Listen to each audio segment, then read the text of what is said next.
Televidentes, ¿cómo están? Gracias por acompañarnos nuevamente en rumbo a Carondelet, camino a Carondelet, con la presencia de todos los candidatos presidenciales, por lo menos los que han aceptado, para conocer aquí precisamente en la televisión pública sus propuestas para gobernar los 4 años siguientes y por supuesto ustedes ciudadanos tendrán otras herramientas y otros elementos de juicio para saber si efectivamente esta propuesta es convincente para estos momentos tan difíciles que vive el país, tanto en temas económicos como sanitarios. Esta mañana tenemos el gusto de contar con el candidato del Movimiento Amigo, Pedro Freire. Candidato, gracias por acompañarnos. No nos acompaña María Paz Hervis porque lamentablemente sus ocupaciones académicas como docente y decana de la Facultad de Derecho de una universidad le impide, pero vamos a tratar de, en la medida del tiempo, son casi 57 minutos, en 3 segmentos, empezar con usted con el tema económico. Candidato Pedro Freire, gracias por acompañarnos. Gracias, Byron. Buenos días a todos nuestros amigos en toda la República del Ecuador. Es un honor estar aquí en los medios públicos de nuestro estado. Y solo una precisión, soy Pedro José Freire con L de Longo, no con R de rosca. Candidato, el primer tema es el tema económico. Y uno de los temas más complicados y durísimos que tiene que enfrentar el nuevo gobierno será una falta de recursos. Son 3.000 millones de dólares de déficit. Tiene una deuda solamente con los tenedores de los bonos de 18.000 millones de dólares. Tiene una obligación también con los organismos internacionales, Fondo Monetario Internacional, BID, Banco Mundial, y además de las otras obligaciones, como por ejemplo el gobierno de China. Y una reducción de casi 8% del Producto Interno Bruto y por supuesto también una reducción en los ingresos fijos, llámese impuesto de la renta o el impuesto al valor agregado. Usted va a recibir un país con muchísimas falencias en el sistema económico estructural. ¿Cómo va a hacer usted para recuperar primero la capacidad de recaudación del Estado, mejorar las recaudaciones que sean a través de exportaciones, por ejemplo el petróleo que sigue por debajo de los 50 dólares y esto afecta definitivamente a los ingresos fiscales? Gracias, Byron. Para poder plantear soluciones en una situación extraordinaria como la que estamos, es necesario pensar de manera extraordinaria. Por lo tanto, el plan económico que estamos ofreciéndole al Ecuador en esta circunstancia no tiene probablemente los mismos mecanismos que usualmente podrían hacer los demás candidatos. Para comenzar, es necesario que generemos plata propia para poder reacondicionar la mesa de negociación con nuestros acreedores. La manera de hacerlo es tomar en cuenta lo que sí tenemos para exportar bajo responsabilidad del Estado y no lo que no tenemos. Hoy por hoy, el único bien que de hecho tiene una proyección inmediata en el mercado es el petróleo. Nuestra propuesta es duplicar la producción de hidrocarburos exportables en un plazo de 10 meses, a partir de conocer en detalle preciso cuáles son las infraestructuras a intervenir, las inversiones a realizar, pero ojo, atender cada una de estas para elevar la producción sin dinero del Estado, sino a partir de inversiones de inversionistas privados. Durante los últimos días ha sucedido una señal que de hecho tiene que ver directamente con lo que estamos hablando y es el retiro de algunas instituciones financieras privadas de la intención de trabajar con el Ecuador, puntualmente en el entorno del comercio internacional, puntualmente la del Credit Suisse, que se hizo pública el lunes de esta semana, nos da a conocer que esta entidad se retiraría del Ecuador. Pero ojo, la señal no se refiere a una señal ambientalista de que estos bancos no van a hacer negocios en la industria petrolera. Se refiere a que los clientes del Credit Suisse asociados al OCP, puntualmente Repsol del bloque 16, está entrando en una fase en la cual va a terminar la vigencia de su contrato y que por lo tanto se quedaría sin un cliente local. Lo digo porque varias personas quieren contestar a la propuesta que hacemos pensando que es insustentable el periodo en el cual estamos pensando crear esta liquidez adicional. En realidad, el proceso no depende ni de las empresas que están localmente afincadas, ni la voluntad política de llevar a cabo los mismos procesos que durante 30 años hemos llevado a cabo. En realidad el asunto hay que hacerlo distinto. El comercio internacional, cotizarlo en depósitos centralizados, no a través de gerencia de comercio internacional de la entidad pública, llámese Petroamazonas, Petroecuador, fusionada o lo que se llame, y hacer los concursos a través de un sistema de licitación de estándar, igual en un depósito centralizado y no a través de un comité de licitación. La legislación para llevar a cabo estas operaciones existe en el nivel legal. En la parte reglamentaria, exclusivamente la subida del sistema al depósito centralizado estaría en nuestro propio poder, sin necesidad de reformas legales para el efecto. La intención de llevar a cabo esta operación de manera de ignición es con claridad decirles a los ecuatorianos que no hay un periodo más corto que un año para empezar a pensar en ponernos de pie. Lo que vamos a hacer al llegar al 10º mes, cuando los resultados económicos sean presentables a los acreedores, es primero devolver el dinero a la seguridad social. Pero usted me va a preguntar, Byron, ¿y por qué devolver a la seguridad social el dinero no sirve realmente para parar la economía? Por dos razones. La una, nos permite recuperar el ciclo económico de pagos a través de los titulares del dinero, una vez que se han distraído cerca de 15.000 millones de dólares de las arcas del IES, y mostrarle a nuestros acreedores que nuestro interés principal es atender a nuestra gente, lo cual los gobiernos no han hecho. Entonces, claro, los acreedores tienen que ponerles del pie en el cuello y decirles, demuéstreme que usted tiene algún ente inteligente dentro de esa cabeza y que le interesa a las personas que está gobernando. Lo que vamos a hacer es gobernar dentro de la coyuntura para crear una oportunidad de negociación distinta. Por lo tanto, lo que veo, su política va a ser extractivista, va a seguir como línea fundamental el petróleo, pero hay otros ejes que son importantes y han mantenido la dolarización y la economía del país este 2020. El banano casi 3.000 millones de dólares, el camarón unos 2.800, le sigue el atún, derivados de cacao y otros agregados de valor. Y la agroindustria es la gran fortaleza que tenemos ahora. Digo esto porque el petróleo va a seguir por debajo, según los analistas, no se va a recuperar de los $45 y nos cuesta recuperar la producción. Estamos por debajo de los 500.000 barriles por día. ¿Cómo mejorar esos números? A ver, primero no es que vamos a recuperar la producción, la ineficiencia absoluta de las empresas, de la empresa estatal y de la laxitud de las autoridades para que los operadores privados funcionen de una mejor manera. ¿Va a mantener Petroecuador como está con esta fusión que se ha dado ya? Vamos a eso después. Primero le quiero explicar esto. En realidad, nuestra visión no es extractivista, es pragmática. Para nosotros poder llegar a un país que de verdad hace agroexportación, que no lo hace marginalmente, que tiene una cadena de pagos interna que depende verdaderamente de unas exportaciones en gran escala, lo cual vamos en buen camino hacia allá, pero hoy por hoy la carga impositiva sobre esa misma agroindustria para exportar deviene de una economía que no ha sido capaz de volverse más sólida. Lo que podemos por eso hacer de manera inmediata es el petróleo, pero nuestro sueño de largo plazo, Byron, es un país que no depende de nada que no sea renovable. Es decir, nosotros pensamos en una economía que es circular, que es verde, que tiene el talento humano, el turismo, el cultivo acuícola, la pesca. ¿No se contrapone entonces con la explotación petrolera? Para nada. Para nada. O sea, lo responsable e inmediato para poder ponernos de pie es lo que tenemos que hacer hoy por responsabilidad para poder llegar al sueño que todos tenemos. Pero tenemos que asumir esto así, responsablemente hacer lo que podemos ahora, porque si no vamos a vivir siempre con un déficit. Vamos a seguir poniéndole impuestos nuevos a actividades que necesitan ser libres para crear empleos y exportar bienes y mantener la dolarización que debemos proteger. Hoy por hoy estamos en una circunstancia de emergencia económica. El sistema está roto por distintas circunstancias, pero además por la pandemia. Entonces tenemos que buscar soluciones excepcionales. Esto del petróleo va asociado a otras cosas. Trabajo por horas, ¿verdad? Nosotros no estamos en esta lid para decir lo que la gente espera oír. Los marqueteros políticos dicen que nosotros estamos haciendo todo fuera de la receta, porque decimos las cosas que la gente necesita saber.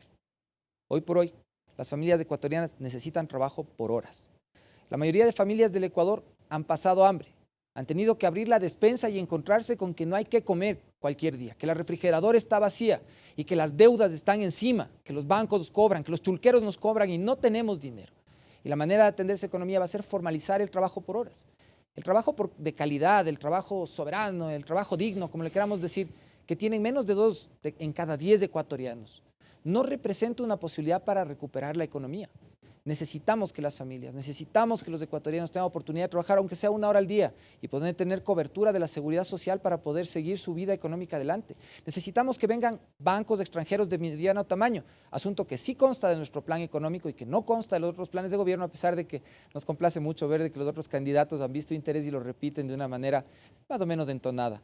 Sin embargo, traer esos bancos va a permitir que se abaraten costos, que se abaraten tasas, que quienes pueden generar empleo puedan contratar por horas lo que sí necesitan y no lo que no necesitan, protegiendo el empleo que se ha creado alrededor del sector público y permitiéndonos además reducir el tamaño del Estado, yendo al tema de las empresas públicas, en donde el Estado tiene que cortarse. Eso es el nivel jerárquico superior, en donde está el entorno del poder, en donde están los políticos, en donde está el chanchullo, promoviendo a las personas que sí saben cómo hacer el servicio, las personas que están en el servicio civil y carrera administrativa, a quienes son servidores públicos de carrera y que formarán parte esencial de la estructura de gobierno que planteamos. Otro sector que no tiene muy claro el panorama es el minero.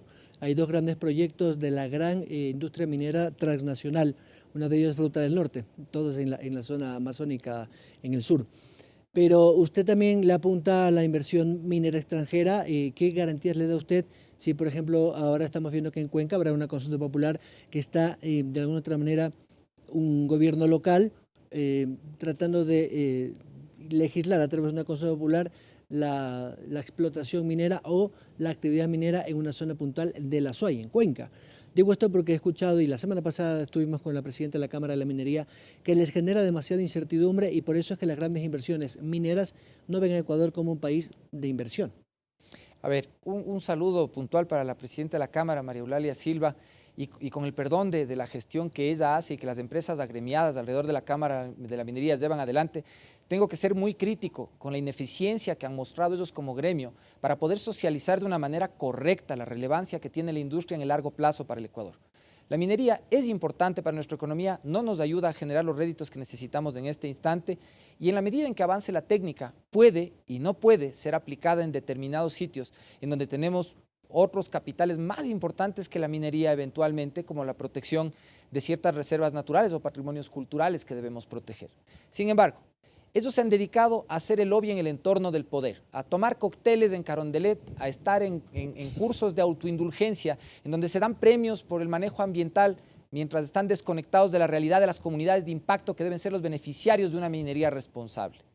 Es necesario entender que la minería de gran escala, que la minería mediana, que la minería artesanal, tienen distintos niveles de riesgo, tienen distintos niveles científicos de riesgo. Estos sí pueden ser y deben ser considerados por las comunidades de impacto primero, porque nuestro sistema constitucional prevé la posibilidad de lo que vemos hoy sucediendo en la provincia de la SUAY efectivamente suceda. Por eso para nosotros, en la medida en la que se desarrolla la ciencia, es necesario pensar en la minería en el largo plazo y hoy por hoy respetar el sistema democrático, cambiando el modo de gestión que tiene la minería frente a la comunidad. Caso contrario, no van a recibir el respaldo de la gente, es evidente. Estamos a un par de minutos de irnos al segundo bloque que tiene que ver con salud, con educación y otros temas, pero me gustaría aprovechar estos 2 minutos y medio para saber cuál va a ser su posición en torno a la administración de los convenios de acuerdos internacionales. Por ejemplo, el que ya tenemos con Estados Unidos y que el próximo gobierno tendrá que ratificarlo o no. Usted de ser electo, ¿va a manejar las mismas condiciones de este acuerdo comercial con Estados Unidos?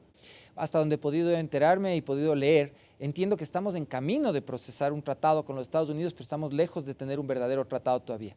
Siento que el aparato comercial alrededor del gobierno, y de esto no le responsabilizo realmente al servicio exterior, creo que de hecho debemos incluir al servicio exterior en el procesamiento de este tipo de temas técnicos para que no caigamos en la vanidad de pensar que hemos avanzado al ritmo en el que no estamos avanzando.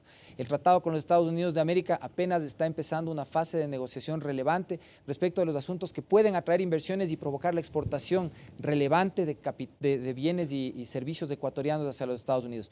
Sí nos comprometemos definitivamente en continuar en esa línea, pero desde un punto de vista menos dicharachero y más profesional. ¿Y mantendrá el acuerdo con el Fondo Monetario Internacional? Ese es otro tema que puede tener capítulo aparte, Byron. Eso se tiene que renegociar a partir del valor que vamos a crear con nuestro plan petrolero. Nadie nos puede imponer las condiciones de vida que tenemos. Como que su banco llegue, como que usted está debiendo por la casa, venga y le diga, desde mañana tú vas a dormir de este lado de la cama o así te vas a llevar con tu mujer. Las condiciones no nos pueden imponer quienes nos prestan plata. Nosotros, eso sí, tenemos que tener el talento y la responsabilidad de crear condiciones para que haya seguridad en una manera confiable, creíble, de crear certezas en el entorno de una nueva negociación con nuestros acreedores. Hasta aquí este primer bloque que tiene que ver con economía, reactivación económica y cómo piensa plantear desde su gobierno de ser elegido el próximo 7 de febrero el candidato Freire. Vamos a la pausa. Al regresar, temas relacionados a educación, salud y sociedad en general.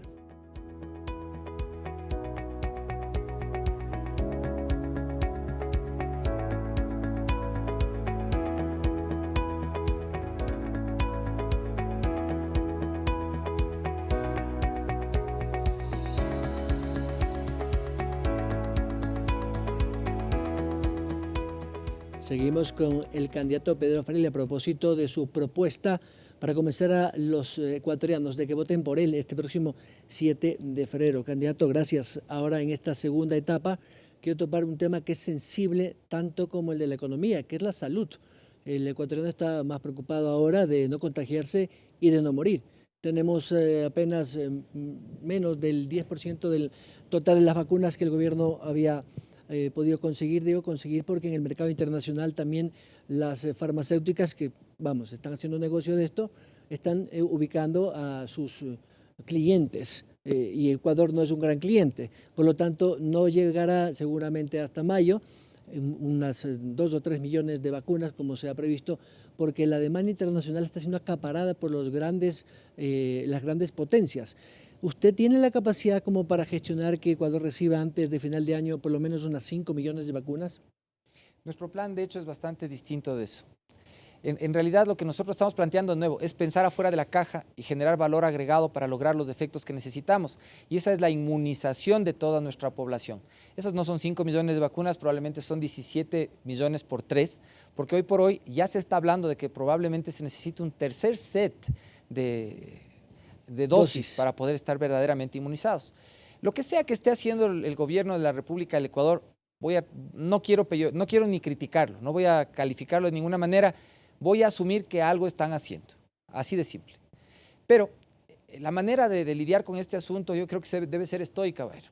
En donde está el obstáculo, ahí está el camino, y los ecuatorianos tenemos que encontrar la oportunidad para esto.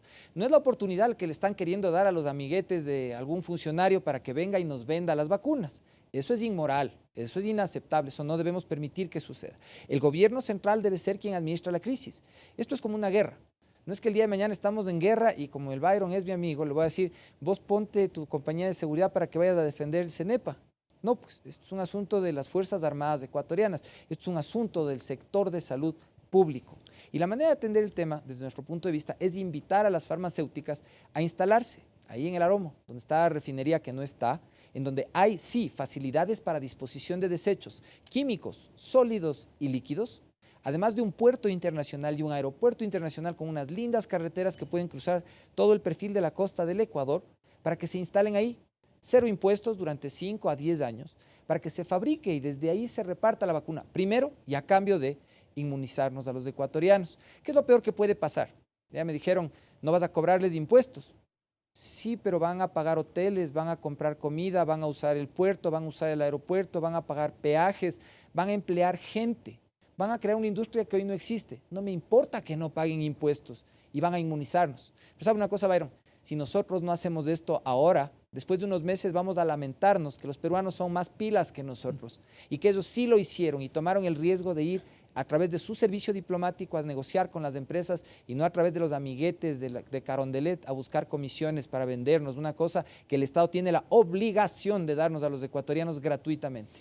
Suena ideal, pero es poco probable que una industria farmacéutica como Pfizer, como Moderna y alguna otra europea quiera instalarse en Ecuador porque, más allá de la seguridad jurídica, físicamente van a necesitar por lo menos 6 meses para instalar una fábrica de esos niveles, con mucha bioseguridad y tantas cosas que demanda ahora esta industria, que es un tema muy sensible. Y es correcto, Byron. Y mientras tanto, ¿qué hacemos? El tiempo estimado. Mientras tanto, seguimos con lo que sea que esté haciendo el gobierno. Hay que ser honestos con la gente. O sea, yo le podría decir, mañana aterrizamos en un transbordador espacial, pero no es verdad. O sea, no va a haber vacunas en este gobierno de Pedro Freire. Va a haber fabricación de vacunas de nuestro gobierno. Pero no en este año. En este año vamos a seguir con los planes que haya instalado el gobierno del Ecuador, que es lo que está disponible, pero no hay cómo engañarnos, hay que hacer lo posible. Este gobierno debería empezar con lo que estamos planteando. Si un tipo como yo, que es un desconocido, que viene de la columna de los desencantados, de la columna del nulo, en donde no tenemos peso político, puedo hablar con los presidentes de las empresas, levantando el teléfono, de seguro algún funcionario ha de poder hacerlo. Estoy casi convencido, casi viéndoles a la cara, hasta puedo imaginar alguno que tiene la capacidad de marcar el teléfono y hacerlo. El tema también va por el sistema de salud. Tenemos un sistema de salud precario. Los hospitales han demostrado que, más allá de la gran inversión de casi 3.000 millones de dólares que ha mantenido el presupuesto de salud el año pasado y este año se va a mantener, la infraestructura como tal no tiene esa capacidad instalada. Ningún país del mundo lo tiene. Hay que también ser muy honestos en esto. Pero ¿cómo fortalecer ese sistema de salud sin que colapse más allá de lo que ya ha sucedido incluso con el sector privado? Yo le voy a contar una anécdota breve. Hace algunos años estaba en Alemania y descubrí, como se descubre de mala manera, que tenía un problema renal. Hacía cálculos. Fui al hospital y cuando llegué al hospital, estando de turista, nadie me preguntó usted a ver su tarjeta de crédito, a dónde está afiliado, cómo se llama, nada. Lo único que me preguntaron es, ¿cómo se siente? ¿Cómo se siente? Siento mal, me curaron, me dieron la receta y firme aquí si le atendieron bien, muy bien. Ay, ¿cómo se llama? Eso se llama servicio público. En el Ecuador, quienes van a la red de salud tienen la aspiración de ser tratados como en el IES. Quienes van al IES sueñan con que les traten como en el hospital grande privado, y los que van al hospital grande privado cada vez que van sienten que les han esquilmado, que de pronto ni les curaron bien y les cobraron una plata que no era correcto. Y esto es porque el sistema de salud no existe, está desintegrado. Entonces lo primero que tenemos que hacer para que esto funcione es tratarlo como lo que es, un servicio público. Nuestro planteamiento es 100% público con operación 100% privada. ¿Por qué? Y esto no es privatización, porque no estamos diciendo traspasar activos del Estado al sector privado. Pero la operación no puede ser permeable o tener el influjo de los políticos, porque entonces se reparten hospitales, se compran medicinas que no se necesitan, que se pudren en las bodegas, hacen cosas que les favorecen a ellos y que no garantizan el servicio para las personas. Por eso, los operadores rinden garantías, garantizan a los prestadores de servicios, a los médicos, al personal de apoyo, de atención social y administrativos del sector salud, una carrera libre del influjo de los políticos, es decir, estabilidad laboral.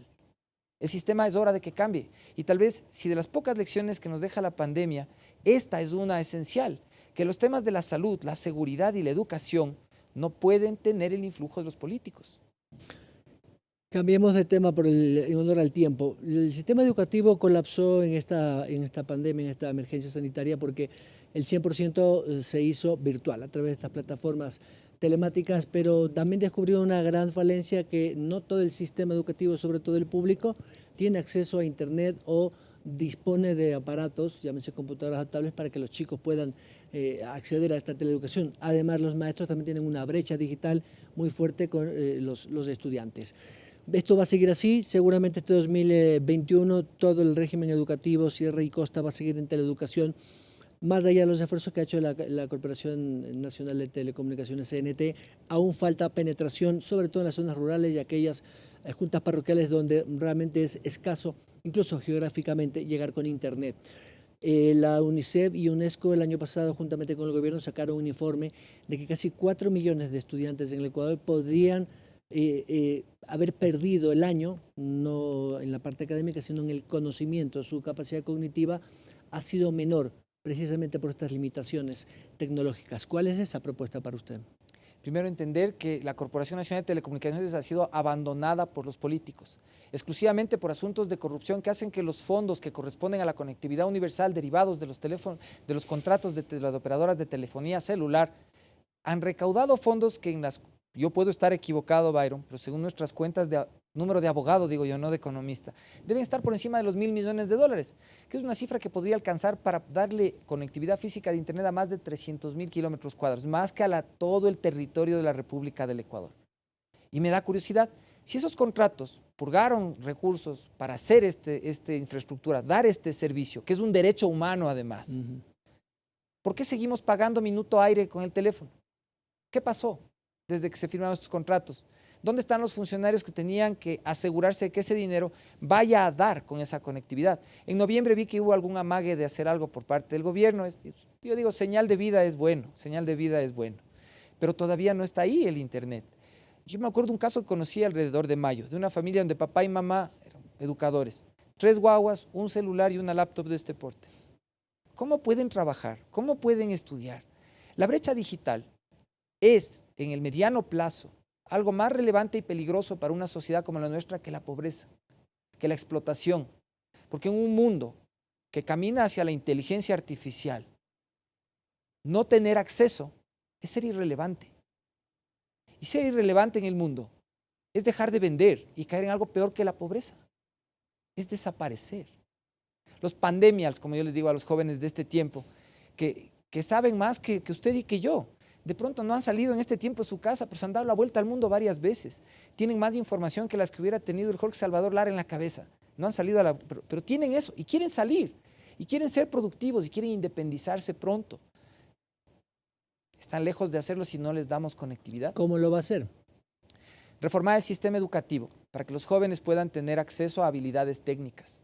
El sistema dual no puede ser una cosa paralela, tiene que ser algo disponible en el bachillerato, igual que las habilidades técnicas que hoy en Colombia se distribuyen en 5 distritos geográficos, para que los chicos puedan a los 16 años pensar en ser independientes. Esa es la realidad que tenemos que ver. En nuestro tiempo, claro, a nuestras mamás les hubiera gustado que nos quedemos con ellas hasta ir a depositarnos en el altar con nuestras esposas, pero eso ya no es así. Hoy por hoy los chicos están listos para la vida en su capacidad de tratar de ser independientes económicamente desde los 16. Esas habilidades que además implican la modificación del régimen educativo para darles créditos en el tercer nivel sin examen de ingreso a la universidad, porque si es un buen bachillerato el que tenemos disponible. O sea, ¿eliminaría también esos exámenes para ingreso a las universidades? Pero claro que sí, o sea, naturalmente si tenemos un buen bachillerato, el examen de ingreso a la universidad o el propedéutico que se está planteando en este momento como una prepa para ir a la universidad, solo es el reflejo de que no hicimos nada por tener un buen bachillerato. Entonces necesitamos darnos cuenta de que no tenemos que construir buenos parches, sino corregir los asuntos en la estructura. Nuestro país tiene maravillosos pedagogos, creadores de políticas públicas en materia inclusive de saberes ancestrales que deberían incorporarse a nuestro currículum regular. ¿Va a cambiar ese currículum? Porque ese currículum de educación es del modelo de Correa. Sufrió algunas modificaciones, tuvo algunas modificaciones, pero no es ese bachillerato de humanidades modernas que había antes. ¿Cree usted que ahí también está el cambio? Yo nunca creo que el cambio puede ser para atrás. O sea, el futuro hay que caminar para adelante. Tenemos que recordar las cosas buenas del pasado, tomar los buenos ejemplos, pero nunca caminar para atrás. Por ejemplo, las visiones que dicen todos vamos a la Constitución del 98 o a las del 54, no, pues o sea, eso, tenemos que volver al futuro, los ojos hacia adelante, hacia los saberes que tenemos, conociendo lo bueno del pasado, dejando lo malo, sin denostar a nadie, porque las personas que han estado involucradas en procesos políticos muy probablemente lo hicieron con convicción, y eso hace relevante su paso por la historia. Lo bueno es que es un paso por la historia que ya pasó. Ahora tenemos la responsabilidad de ponernos de pie, tomando lo bueno y tomando lo mejor de los que queremos hacer que esto pase. Yo he conocido maestros, educadores y creadores de políticas públicas en educación que ya quisieran los países europeos, que de hecho se los van llevando de cuando en vez. Sí. Pero tenemos el talento para hacerlo, lo que tenemos que hacer es quitar a los políticos de las decisiones y darle espacio a los técnicos. El presupuesto de educación más o menos está a 1.700 millones para educación superior y 2.500, más o menos me falla la cifra exacta, 2.700 para educación básica. ¿Va a mantener usted esos valores? ¿Va a incrementar el presupuesto en educación? ¿Va a contratar más maestros? ¿Va a calificarlos? ¿Va a prepararlos? ¿Cómo lo va a hacer y de dónde va a sacar la plata? A ver, de nuevo, que por eso el plan económico es tan importante, Byron. Ve, todas las propuestas que hagan los políticos no pueden venir de ya me va a prestar el BID, ya hablé con el Fondo Monetario, unos chinos pasaron por aquí, tenían un crédito. Eso no sirve para nada. Tenemos que producir plata propia y esa tampoco puede venir de ponerle más impuestos a los que exportan, porque esos son los que nos sostienen la dolarización, ni tampoco de monetizar los activos como quieren hacer con Sacha a precio de $1.000 millones, una cosa que toda la industria del mundo sabe que vale cerca de 20.000. Que le digo yo una cosa, ya que topé así de pasito el tema de Sacha, si se les ocurre seguir, creo que vamos a ver algunos que dejamos las candidaturas y nos vamos a las calles, porque eso sí sería un delito de lesa humanidad y en contra de todos los más altos intereses de la patria. Pero para sostener estas inversiones en educación y en salud, hay que considerar que estamos invirtiendo menos de la mitad de lo que deberíamos estar invirtiendo. Y para poder llegar alrededor, yo digo, del 8 mágico, de los 8.000 millones en cada uno de estos sectores, necesitamos que efectivamente nuestra economía esté más fuerte. Entonces, en el primer año, decir que se puede invertir más que 4.000 en cada uno de estos sectores es mentira, porque no existe ese dinero, ¿sí? Devolviéndole primero la plata a la seguridad social y reformulando nuestro endeudamiento público, podríamos pensar en, sí, cumplir los 4.000 en el segundo año. Y cumpliendo los 4.000 en el segundo año con una renegociación de nuestros acreedores y levantando nuestras exportaciones justamente de todos los bienes y servicios que no son el petróleo, pensar en subir a 6 y en algún momento, Dios quiera, dentro del mismo periodo gubernamental, dejarle funcional en 8. Este tema de la educación es complejo y toma mucho tiempo porque es un peso muy grande, pero hay dos cosas importantes. Dentro de la masa de servidores públicos del tamaño del Estado, que por lo general siempre se habla de que hay que hacer una reducción, una disminución del tamaño del Estado, se habla siempre de que el peso más fuerte está en el número de servidores públicos. Y si usted revisa la nómina de los 375.000 funcionarios que tiene el Estado en general, el gobierno, el 60 o 70% corresponden a médicos, profesores y seguridad de Fuerzas Armadas y Policía. Salud, ¿A dónde seguridad, salud, seguridad y educación. Esta es la razón de ser de que estamos aquí. Un país como el nuestro, para poder levantarse seriamente de la tragedia económica, tiene que enfocar sus esfuerzos en poder construir sólidamente estructuras para salud, seguridad y educación. Ese es nuestro objetivo, o sea, pensar en la agroindustria, pensar en el turismo, pensar en cualquier cosa, sin tener plata propia enfocada en darnos certezas en la salud, la seguridad y la educación, son sueños de perros, pues estamos hablando de cosas que no tienen sentido. El sector público se puede disminuir. ¿Y sabe dónde se disminuye? Se disminuye arriba, donde están los dioses que van a los cócteles. Jerárquico superior. Jerárquico superior. Yo no puedo creer que tengamos conocido viceministros que tienen, o sea, no pueden entrar en un solo cuarto si están todos los asesores. Da chiste, o sea, ¿para qué aceptaron un cargo si necesitan 10 asesores? Pero el impacto sería poco. No es tan poco, le voy a poner el ejemplo. Un día yo salía del Ministerio de Energía, encontré con un policía en mal estado de ánimo, porque habían despedido a una trabajadora social que cuidaba a sus hijos, que curiosamente él y su esposa no eran de aquí, no tienen familia en Quito, y necesitaban dejar sus hijos con alguien. Esa trabajadora social, me decía él, que despidieron, valía $400 al mes, y con una cara de realmente desagrado me decía, las doctoras que salieron atrás de usted del ministerio, esas dos alajitas, $4,000 al mes cada una, ¿no? ¿Sí sabe cuántos trabajadoras sociales que cuidan hijos de funcionarios como yo se cuidan con los sueldos de ellas? Así más o menos es la relación. Porque ese nivel de arriba muchas veces es ineficaz e ineficiente y muy costoso.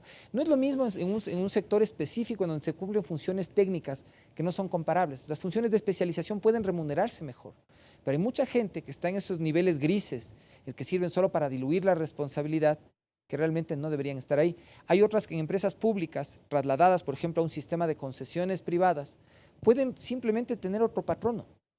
Así de simple, no perder su empleo. Y más bien, de hecho, librarse de la carga de estar en la refri por el peso de un funcionario político decidiendo sobre Pero sus no es vidas. demagógico decir que porque reduzco el salario del jerárquico superior voy a hacer una mejor redistribución de estos recursos, cuando realmente lo que necesito es que ese talento que esté en las cabezas de la organización pública sean los mejores. ¿Y cómo va a tener los mejores si no les paga bien?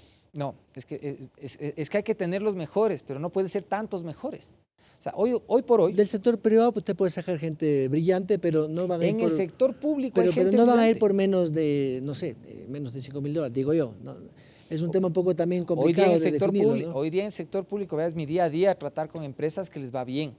Todo el mundo ha bajado el sueldo a la mayoría de su gente. El sector público en ese sentido ¿Va a es como que revisar más los, seguro. los salarios del sector público? No, siempre al alza, eso es un hecho. O sea, yo respeto los derechos adquiridos, pero en el nivel jerárquico superior lo que vamos a tener es menos gente, más competente, que gane más, Una pero haga más reingeniería funciones. de procesos. Completamente. Entonces, en vez de tener una persona con 6 asesores, vamos a tener uno que realmente pueda hacer el trabajo de 6. Si ese gana como 3, todavía es más barato. Continuamos en este espacio Camino a Carondelet con el candidato presidencial Movimiento Amigo, Pedro Freire. Vamos a la pausa. En la última etapa de este programa vamos a hablar sobre estructura del Estado, derechos, relaciones políticas con la Asamblea y por supuesto cuál va a ser esa política que va a manejar para una cogobernabilidad del país. Volvemos.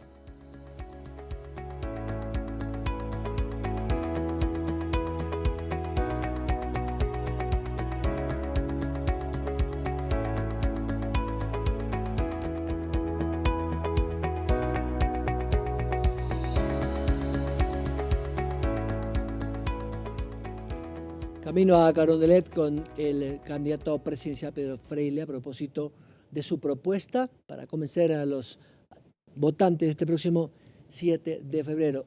Temas fundamentales que también importan a la gente, que aunque muchos dicen que la corrupción realmente no es un tema de agenda de campaña para el ciudadano, pero quizás sí para la estructura del Estado. ¿Cómo va a combatir la corrupción? ¿Cómo va a ser la correlación de fuerzas con la Asamblea?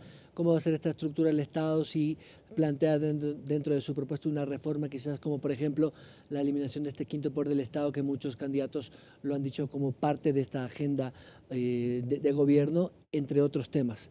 Candidato, el primer tema que por lo general casi todos los candidatos lo han hablado es de este combate a la corrupción, pero nos hemos quedado en unos conceptos como líricos y digamos románticos, por usar una palabra. Concretamente, ¿cómo va usted a combatir la corrupción, evidentemente desde la estructura estatal de un gobierno, pero también en la construcción de una nueva sociedad que destierre de la cultura la corrupción, porque la corrupción podría estar en todos los niveles de la sociedad? Actitud, Byron. Dando ejemplo, El camino de una sociedad que se libera de la corrupción comienza por el desafortunado ejercicio de la transparencia. Y digo desafortunado, porque la transparencia al final de cuentas no es otra cosa que la administración de la desconfianza. Y los ecuatorianos tenemos que lamentablemente ser desconfiados. Después de 40 años de choreo, no tenemos otra opción sino ser desconfiados. Y la manera de administrar la desconfianza es primero sobre nosotros mismos. Nosotros necesitamos obrar de manera transparente, tomar las decisiones nosotros, no delegar funciones, no delegar contratos, asumir los riesgos de manera transparente desde la formación de las decisiones primero. Este es lo que nosotros creemos que es el camino correcto para caminar desde la transparencia hasta la ética, ese momento mental en donde la sociedad se siente conforme o ya se acostumbró a hacer bien las cosas porque es lo normal. Pero eso no va a pasar no va a pasar en 100 minutos, en un año. Es una cosa que nosotros nos comprometemos a empezar a caminar, a estar todo el tiempo expuestos en nuestras decisiones, a hacer una democracia más participativa y a seguir en la línea en que empezamos en la marcha que nos ha traído a este punto, que es un proceso político que nosotros de hecho le denominamos el quinto poder, hace 5 años y que sigue existiendo como colectivo, que se llama así como un poco evocando una burla a la estructura del Estado respecto del Consejo de Participación Ciudadana. Claro que las reformas constitucionales no son nuestra prioridad en este instante. La prioridad está en la economía, dedicarnos a la Asamblea Constituyente, al referéndum, esas cosas que les gusta a los políticos. Es un lujo de un momento económico que nosotros no estamos viviendo. Tenemos la responsabilidad hoy por hoy de hacer las cosas con lo que tenemos a la mano. Es decir, ejercer la transparencia como ejemplo con las leyes vigentes e ir un poquito más allá. En modo de emergencia, de excepción, pensamos convocar algo parecido al COE, que nosotros le decimos Consejo de Estado, y que pensamos que después puede convertirse en una reforma legal, en el cual se discuten las políticas públicas, porque es lindo construir la política pública a partir de la relación con mi amigo PhD. Entonces tengo mi tanque de PhDs que piensan la política pública, socializamos en un cóctel con un poco de gente que viene a aplaudirnos porque tiene que asegurarse de que le demos su presupuesto y con eso creemos que cumplimos el deber. Eso no es transparente, eso es amarrar las cosas, eso no es gobernanza, eso es sapería, eso es lo que da lugar a los acuerdos tras bastidores que generan corrupción. Eso sumado a la exclusividad que el Estado se ha dado a sí mismo en la Constitución desde el 3.13 al 3.19, de que las cosas importantes a las que se llama estratégicas sean de exclusividad del Estado para su administración, su gestión, su dirección, su compra, su venta y por excepción del sector privado. Esa excepción consagrada en la Constitución consagra en la Constitución la corrupción del sistema. Así de claro. Eso tendrá que ser reformado después de que con el ejemplo demostremos que reformando, por ejemplo, el sistema de compras públicas, tomando decisiones en tiempo real, usando estándares internacionales, aplicando nuestra gestión transparente hacia el recto, podemos empezar a caminar para allá. El sistema de educación tiene que enfocarnos también en que los valores de la transparencia, que los valores de la rectitud son correctos y son deseables. Hoy por hoy los jóvenes tienen acceso a las 5 versiones de la historia de la vida de Pablo Escobar y ninguno sabe quién era Vicente Rocafuerte. ¿Qué pasó cuando el país salió en 1843 de una crisis parecida a la que vimos hoy? ¿Quiénes eran los miembros de la Revolución Juliana? Pero eso sí, narcos al día. Entonces estamos mal, pero depende del Estado y para eso está esta infraestructura en la que hemos invertido, para que se pueda socializar ahí sí a la gente, no en un cóctel. Claro. ¿Cómo podemos luchar juntos por una sociedad que no hace leyes como la de extinción de dominio que se acaba de aprobar, que es una telaraña? Eso es para cazar moscos chiquitos, no para cazar a las moscas grandes, porque fueron las moscas grandes las que escribieron y están aprobando esa ley. Así que, resumiendo esto con el ejemplo. Hubo ya una reforma al Código Penal el año pasado que era parte de, digamos, del acuerdo, ¿no? Las exigencias del acuerdo, recomendaciones que dio el Fondo Monetario Internacional para mejorar la lucha contra la corrupción, la ley de extensión de domingo. Pero, ¿es un tema de leyes o es un tema también de actitud de quienes están? Esto digo esto porque entiendo de sus palabras, usted podría, por ejemplo, modificar o eliminar la ley de contratación pública o el servicio de contratación de obras o el CERCOP. Sí, de hecho, mi día a día se desenvuelve dentro de la contratación pública, no solo aquí, en los países vecinos también. Y le puedo decir que nuestro sistema está hecho para el chanchullo. En realidad, quienes que estén escuchando esta entrevista y han sido proveedores del Estado, saben cómo se arreglan las cosas. Nuestro país no tiene un sistema transparente de gestión. Siempre se pueden llevar los contratos los que arreglan por anticipado. El sistema de estándares que nosotros proponemos trae las cosas, como dicen los ingenieros, preseteadas. Si usted quiere construir una obra con financiamiento, es distinto de una sin financiamiento. Los volúmenes vienen preescritos, no hay discrecionalidad. Es parte del ejercicio de la transparencia. Lamentablemente tenemos que administrar la desconfianza. Entonces, si dos funcionarios se quieren poner de acuerdo en cómo montar una requisición, lo único que deciden es con o sin financiamiento, con o sin fiscalización interna de la institución. Y estos factores van a determinar el tipo de volumen que utiliza. Nosotros pensamos que un sistema de ese tipo, como sucede ya ahora en Francia o en Países Bajos, va a terminar siendo utilizado también en el sector privado, en donde la dinamización de la economía debe venir de un ejercicio transparente de la competencia. ¿Qué quiero decir con esto? Obras de más de $1 millón, incluso entre privados, no deberían darse a dedo. Deberían darse sobre un estándar que permita realmente trabajar al que está más apto para, por ejemplo, una obra constructiva que demanda de ciertos estándares de seguridad que afectan realmente a la vida del resto de personas. Entrar en un ciclo como este sí es delicado y políticamente va a haber muchas personas que de hecho nos dijeron, yo te hubiera apoyado en la campaña, pero está diciendo una cosa que me afecta directamente. El país tiene que evolucionar.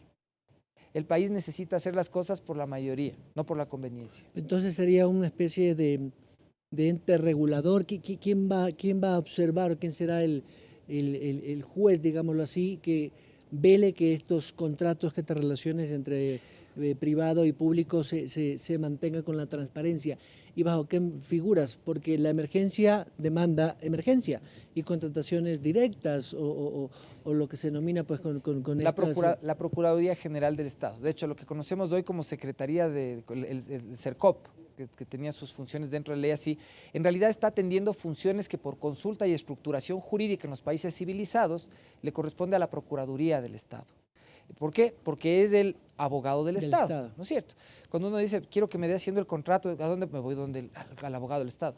Entonces, todos los factores técnicos son propios de las instituciones, porque no es lo mismo lo que conoce sobre su saber y entender el Ministerio de Salud que el Ministerio de Obras Públicas. Puede ser que existan obras constructivas en el uno y en el otro, pero en realidad atienden necesidades específicas, técnicas específicas. El contenido jurídico de la estructura contractual, esa tiene que tener un solo estándar, y ese estándar es un estándar esencialmente jurídico. El Procurador General del Estado, en nuestra concepción, es quien tiene ahí el servicio de compras, pero como parte de su propia institución. Hoy por hoy, cuando hay dudas, terminan todos echándose la pelotita. Entonces, ¿cómo se hace esto? El uno le consulta al otro y todos terminan dándose las vueltas y hasta terminan repartiendo la misma consulta entre la Contraloría, la Corte Constitucional, el CERCOP, la Procuraduría. Y los contratistas se valen de la falta de transparencia muchas veces para hacer cosas o caer en la tentación de hacer las cosas mal. Entonces, los criterios unívocos sobre los asuntos de Estado tienen que ser unívocos para darnos certeza. El Estado está aquí para darnos lo mejor de sí cumpliendo una función social, una sola, y esa es darnos certezas, porque el sector privado está para correr riesgos. Cuando el sector público corre riesgos, incluidos el de no tener claro las cosas por muchas opiniones, el sector privado se gana la plata haciendo trampa. Entonces, si cada uno cumple su función social, el Estado ofrece certeza y el sector público y el sector privado corre riesgo, los ecuatorianos tenemos trabajo y algún día vamos a pasar del ejercicio de la transparencia a la ética. ¿Cómo será su relación con las otras funciones del Estado? Y voy a dejar muy aparte el tema asamblea, pero me referiría al sector justicia, que es por donde también hay una grave falencia de credibilidad. Los fallos de los jueces, pese a que ha habido algunos históricos, se ha dado hace poco el fallo contra, en el caso Singue, que han sido ya sentenciados el ex ministro Pastor, su hija Silvana Pastor y el ex vicepresidente a 8 años de prisión por el caso Singue, esta concesión de un pozo petrolero. Pero digo esto porque de alguna otra manera el rol de la Fiscalía y del Consejo de la Judicatura o el del sistema judicial tiene mucho que ver también con este combate a la corrupción. ¿Cómo va a ser su relación y usted mantendrá la independencia en las funciones? Le voy a plantear el tema desde la humildad con la que se debería ejercer el cargo de presidente de la República. Yo espero que nuestra gestión sea tan buena que nunca esos poderes del Estado tengan razón para actuar sobre nosotros. La independencia de funciones no viene solo por la promesa de no meterles la mano, sino por actuar con el respeto que merecen en la independencia y la jerarquía que tienen el Ministerio Público como representante de la sociedad y la función judicial como juzgador de todo el sistema. Nuestra humilde función es darle los elementos para que en la Fiscalía no falten 2 fiscales más por cada uno que esté trabajando. Elementos técnicos básicos como ácidos lumínicos, por ejemplo, para hacer investigación en los procesos judiciales que no tiene la policía judicial. Expertos en el tratamiento psicológico de víctimas de la violencia doméstica o de la violencia de género o intrafamiliar. Son asuntos que nosotros tenemos que abastecer con lo que nos toca hacer, es darle el dinero al sistema. Pero no podemos nosotros tener más relación que la que corresponda al ámbito de la relación diplomática y al espacio que pensamos creer para la creación de políticas públicas, que sería el Consejo de Estado. Pero de ahí en adelante, la aspiración es que nos mantengamos bien porque nosotros hagamos las cosas bien. Así es como debería funcionar. El presidente de la República tiene que ser respetuoso de los jueces, tiene que ser respetuoso del Ministerio Público, hacer bien su trabajo para que ellos no tengan que actuar sobre él, meterles la mano nunca.